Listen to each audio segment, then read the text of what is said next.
It is really a pleasure to be here, and I have to laugh at Bruce's talk that with my staff, I used to tell them, marketing is everything. Marketing is everything. In fact, marketing is everything. So today I wanted to talk to you about a new organizational paradigm that is changing the way we build businesses, changing the way we work, and ultimately how we shape economies, and it is very relevant to why we're here today. Let's see, I know Bruce was saying it was slow. Is it? Maybe I have it backwards?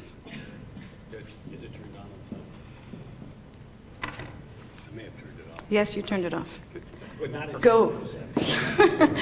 So the reason I came to this is because of Zipcar, and so I'll tell you, there are 3 reasons why I knew we had a good chance for success.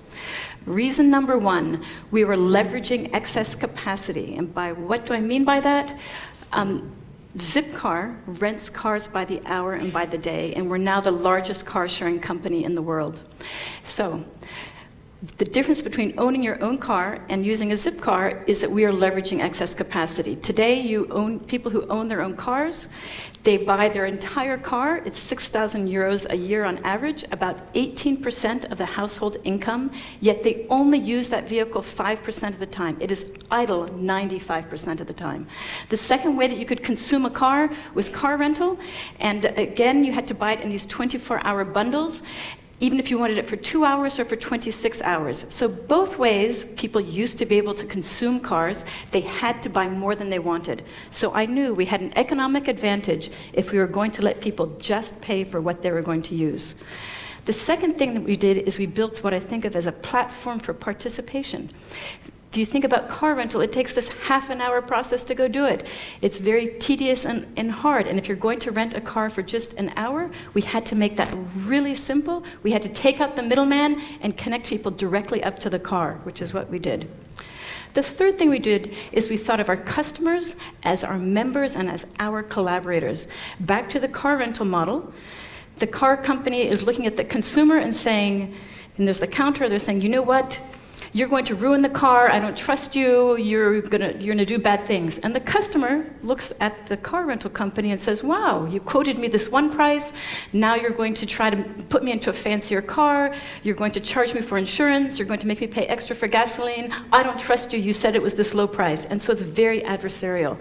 Zipcar took away the counter, so we're all in this together, we're going to have you do things that we as the company used to do. You're gonna walk around the car, tell us if it's in good condition, you're going to use our fuel card to fill the car up with fuel, and you're going to tell us the best cars and the best locations. And this slide, I love this photo, which proves my point.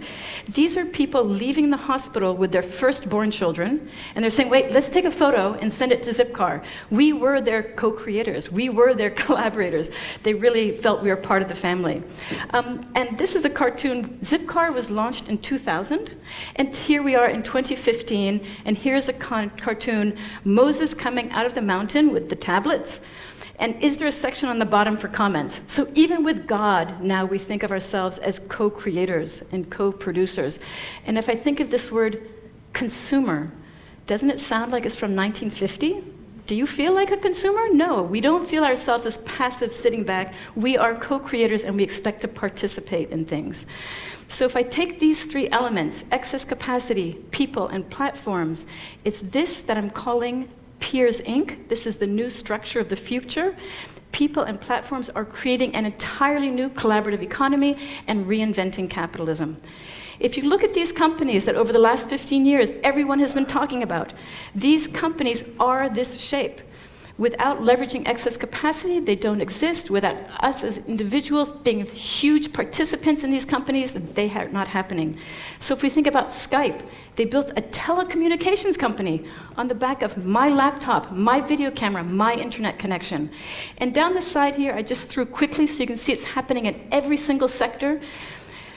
Free and open source software is a Peers Inc.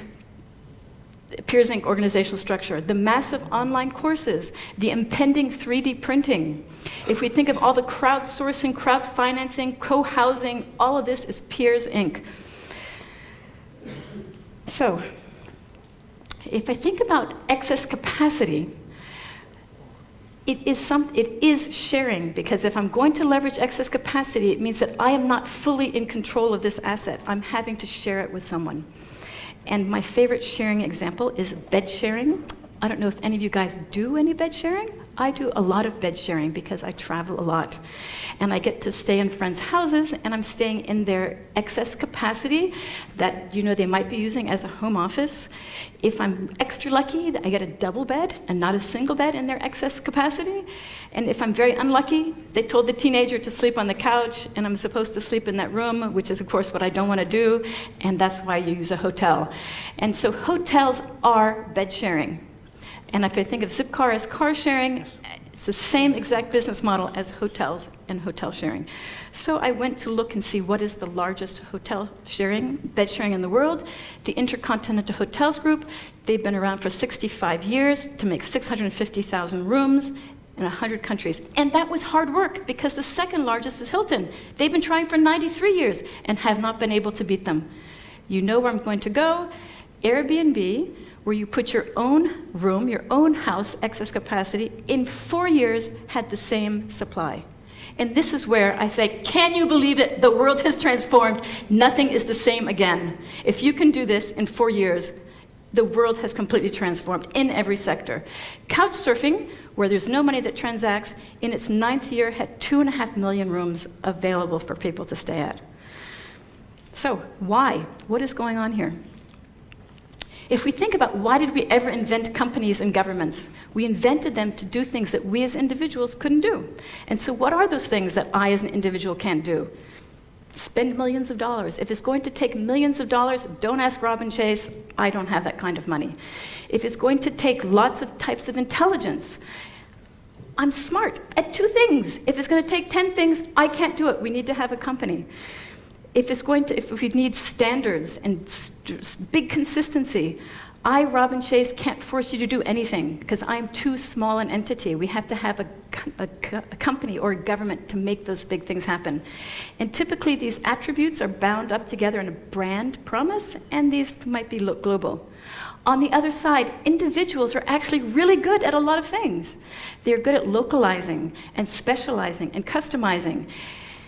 Companies can do those things. They hate to do those things. You can think of the last 100 years of industrialization was to rip out everything that was local and specialized and customized and give us these big standardized things, because that was the way you could get economies of scale. If you look at these 2 things, they're actually very, very complementary. The skill sets are complementary.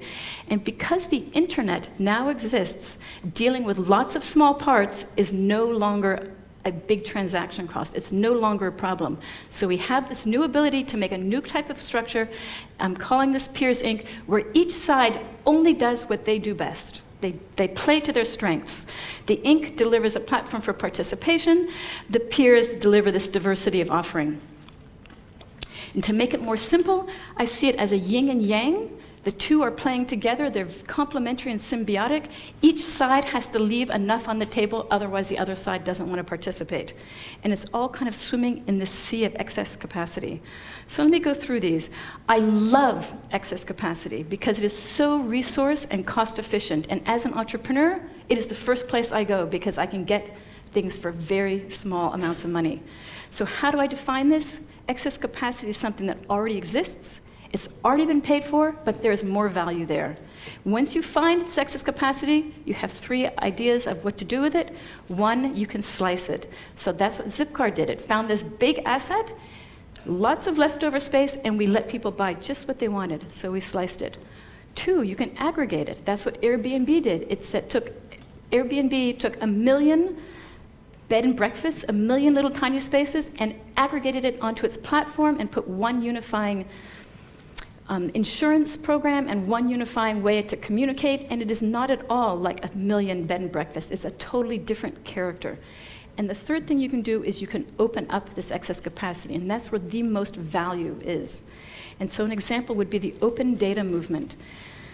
The US led on this. So the US government, and now 40 countries, took their own data that they had collected for their own purposes, for their census data, for their government data, and they opened up 1 million data sets.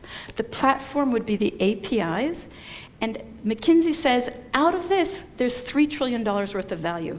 So this is stuff that existed before in file drawers and in servers no one could get at. And these governments have opened them up and said, here's my old data. What new value do you have on this? What do you got? $3 trillion worth of value hidden there. So let's look at the ink side. What does the platform deliver for you? Platforms organize all those small parts. They make the complex very simple. They give the power of the corporation and the power of the government. They hand that to the smaller entity, the individual or the local company.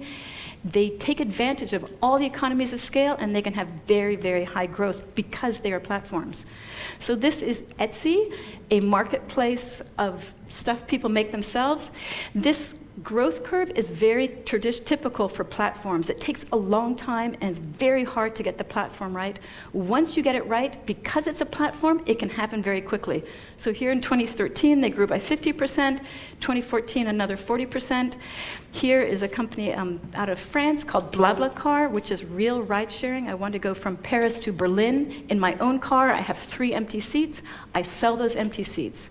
Today, they are moving 4 million people every month, the same as 10,000 high-speed trains or 10,000 747s. They did not lay a track. They did not buy a rail car. They're moving 4 million people a month. They launched in 2006. Their tail is even smaller and longer, and you can see what happens once they figured out exactly the right platform, the right words, the right ways to engage people. So what do the peers deliver? The peers deliver diversity. And I can tell you, I'm American, and you know, blah, blah, blah, diversity. I'm politically correct. I say the right things. I say diversity is important. I can tell you now that I profoundly believe diversity is what runs this entire model and why it's so successful. Because it's diversity that delivers all the innovation and all the creativity. It's diversity that gives us the resilience and redundancy. So let's look here. If I think of the smartphone and apps, the smartphone is the platform for participation. The apps are the innovating peers. This is the growth chart for the smartphone apps. Smartphones have been around for about 7 years now. 2 million apps have been developed in those 7 years. I think it is one of the most innovative times in the history of humans. And why? Because each individual person, engineers, they didn't have to be good at all the complicated parts to make a smartphone. They didn't have to be embedded systems engineers, be able to manufacture things in the millions, to be able to create something that was worth $600 for us to buy. They leveraged the fact that I'd already bought this smartphone, so they didn't have to be worth $600, and they brought their own life skills, their own life experience onto this, which is why we have this incredible burgeoning of innovation. So what I really love about the Peers Inc. is that it delivers what I think of as 3 miracles. This organizational structure has amazing potential. And before I tell you this potential so that you can appreciate the miracles, I'm going to depress you. So get ready to be very, very depressed, and then I promise we will come out. So this is a report by the World Bank. 4 degrees turned down the heat. So the World Bank, a very conservative financial institution. And this is saying that if every country does everything they promised to do, we will be 4 degrees centigrade global average warming by 2100. So 4 degrees more. And if you're like me, what does it feel like to go from where I am today plus 4 degrees average climate change? Where I live, in Boston, Massachusetts, and across Europe, and probably where we are today, the last time it was minus 4 degrees was the last ice age. And so the movement from us standing right here under several kilometers of ice to today is what it feels like to move 4 degrees.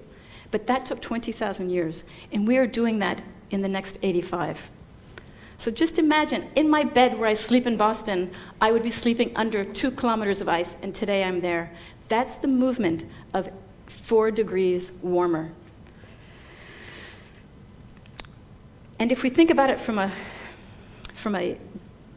another perspective, when we talk about global average climate change, that's globally over land, it's going to be warmer, of course, because the seas absorb so much heat. It's going to be plus 6 degrees centigrade over land.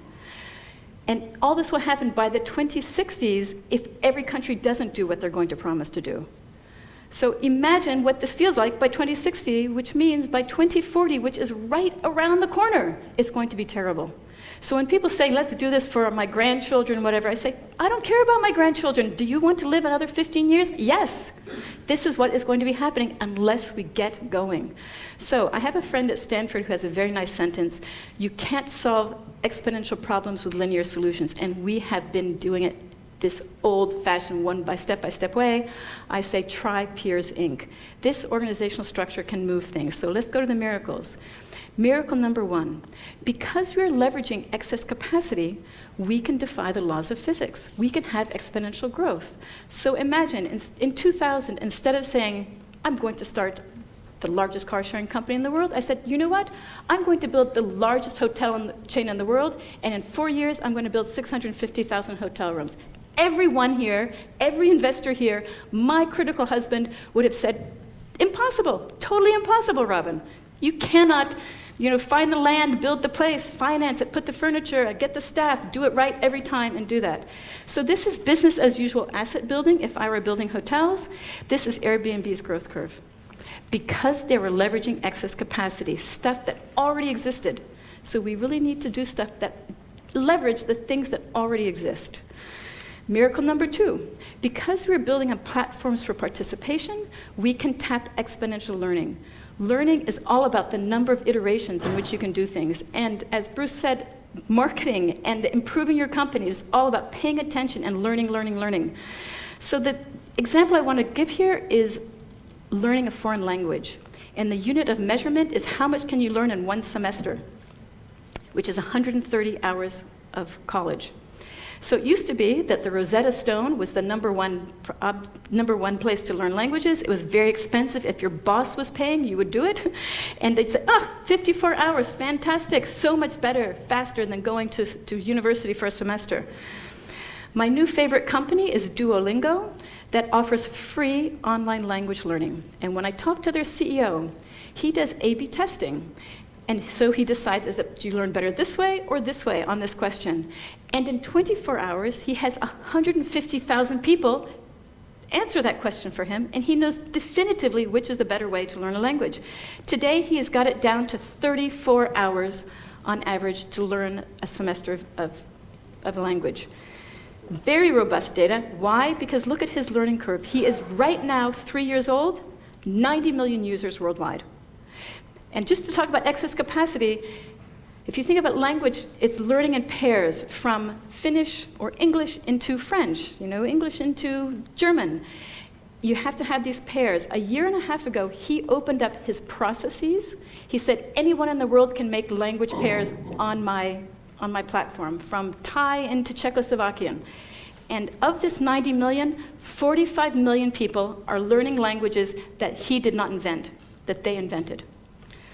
Miracle number 3, because we are working with a diversity of peers, the right person will appear. And I don't mean Superman, like whatever, he's strong and can fly. Everyone in this room is way better than him right this second. And why? You have your smartphones, you know the best path, you know the weather, you can look at Wikipedia and find out everything that happened and who are the experts. The example I'm going to use here is that within 6 months of Obama's announcement to reestablish relationships with Cuba, Obama opens his mouth.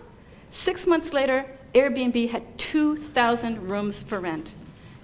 Why? Because they were leveraging excess capacity, where there are people on the ground who could do the localization immediately. So the thing to remember is Peers Inc. is a collaboration. None of these things can happen unless you have 2 sides playing. You have to have one and the other. Just the platform can't produce the work. Just the individuals can't do it themselves. They can't learn. So I want to close with 4 principles. I feel certain that we are moving away from what I think of as the old industrial economy.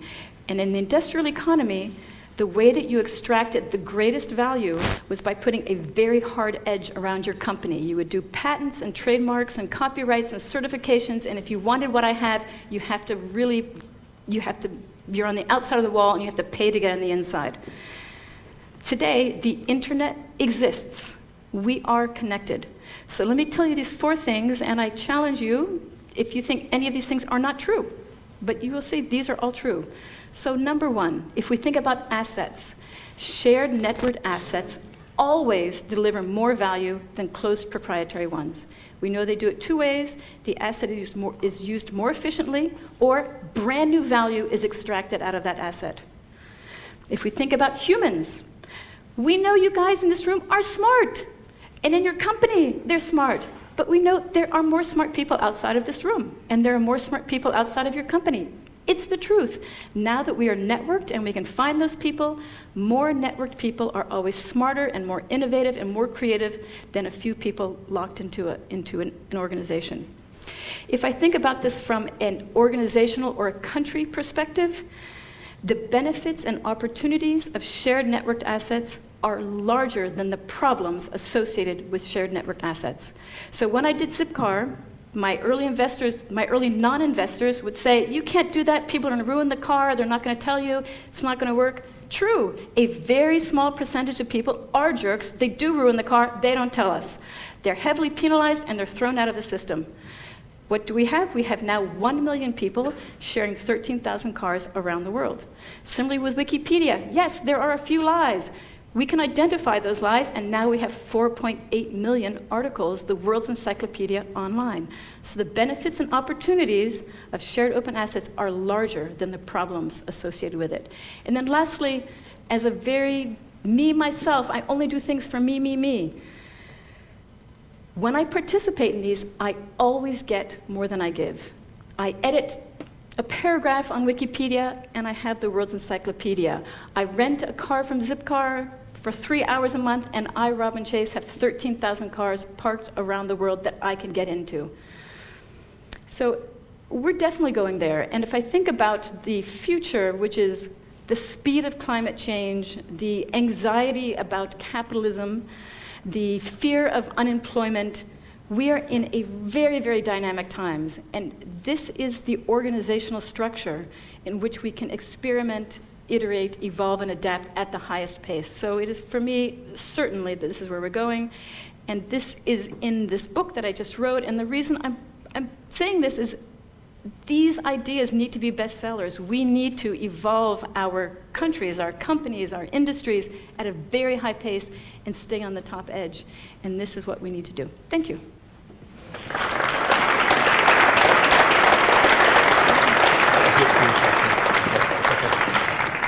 Thank you very much, and so inspirational. We're running a little late, but I think we need to have a few questions, ladies and gentlemen. So please prepare some of those.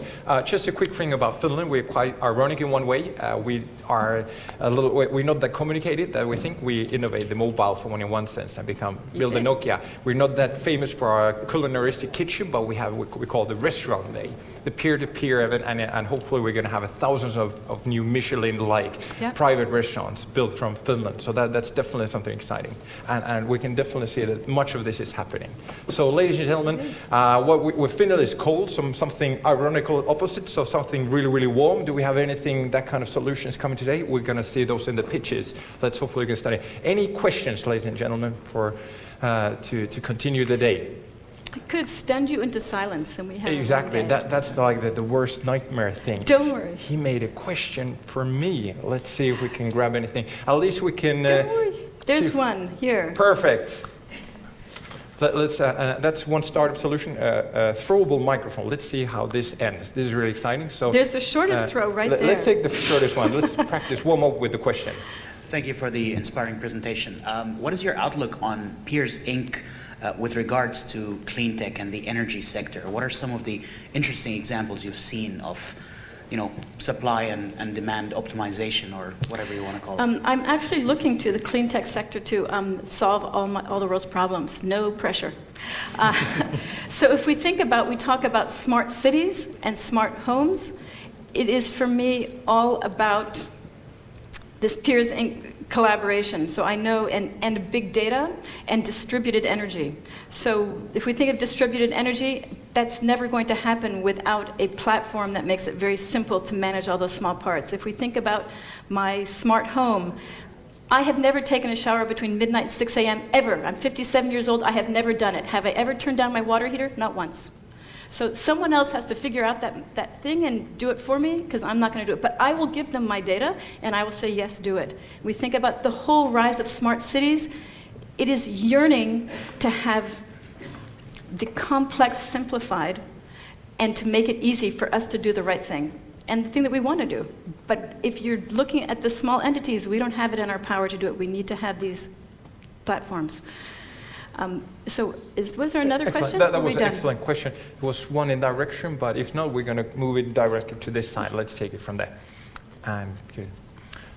And that's just to grab on that. That theme is going to be discussed in the afternoon, so stay tuned, ladies and gentlemen, for further on.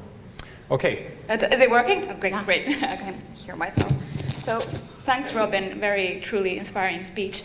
I have a question. I think one of the big doubts, by the way, my name is Tuule Mäkelä from the Confederation of Finnish Industries. I think one of the big doubts with respect to the sharing economy is that this whole kind of digitalization, that is there really a business case? Is there really, big money to be made? And some of the examples that you gave were certainly prove this, but that there are only kind of like a handful of companies, the Ubers and the Airbnbs, who are making big money, and other than that, it's just kind of quite small. So what would you say kind of in addition to these good examples that you gave, your thoughts on this? Well, so one of the things I was trying, and I feel like I can't tell whether I'm being a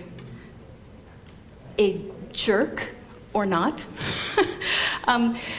People think of the sharing economy, and when we say the word sharing economy, you think of Airbnb and Uber and sharing assets peer-to-peer. What I want to say with this book, and what I hope to say with this audience, is there is a much larger world of sharing potential. And so that's why I'm calling it the collaborative economy. It's not necessarily peer-to-peer. It could be peer-to-business, peer-to-government, government to business. It's the combination of a big and a small, and it's leveraging excess capacity of all kinds, data, time, process, networks, experience, not just physical assets. If we think about sustainability, I do care about leveraging physical assets, but all of those other things are assets that have incredible value. And so we need to be thinking and recognizing that where is there more value to be extracted out of stuff that exists? And as I say, I think the whole big data movement is absolutely a peer-zinc phenomena. The impending 3D printing, as I said, networks. My company Venium is building a dynamic communications network, leveraging existing types of communications infrastructure. So it's how can we repurpose and multi-purpose everything and extract more value. Thank you very much. And truly inspiring. This needs to be shared, tweet, do it even in Finnish if you feel like it, and take the photos. This is really, join with giving a big applause. Thank you very much. Really inspiring.